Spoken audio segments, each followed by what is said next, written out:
Je m'appelle Théophile, je suis né à Pessac près de Bordeaux, j'ai grandi en Angleterre, j'ai fait des études d'anthropologie à Londres et j'aime les fleurs.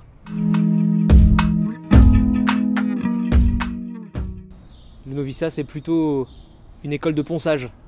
J'ai l'impression qu'on nous polie dans tous les sens, on s'affûte les uns contre les autres pour aiguiser notre désir, pour aiguiser notre personnalité aussi.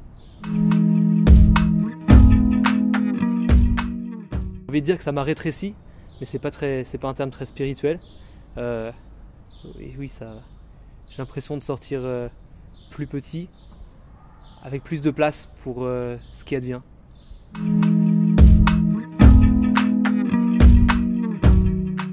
Entre le mois d'octobre et le mois de janvier, j'étais à Marseille et notamment j'étais envoyé auprès des élèves de l'école de Provence, qui est une école sous tutelle de la compagnie. Et début janvier, on est parti faire une retraite dans les Alpes. Et l'expérience de faire découvrir découvrir quelque chose du Christ, mais qui sortait ces jeunes de l'ordinaire, voilà, d'ouvrir un peu, d'élargir leurs horizons.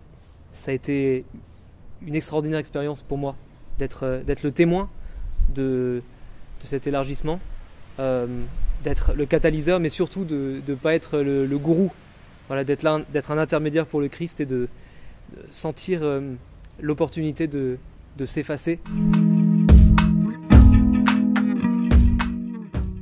J'aime beaucoup Jérôme Nadal, dont je suis en train de lire le journal spirituel, parce que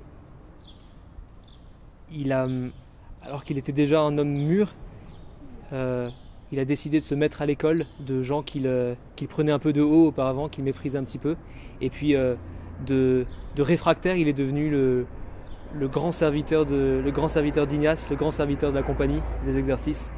Et je trouve que ce revirement, ce basculement dans l'humilité, pour moi ça m'inspire.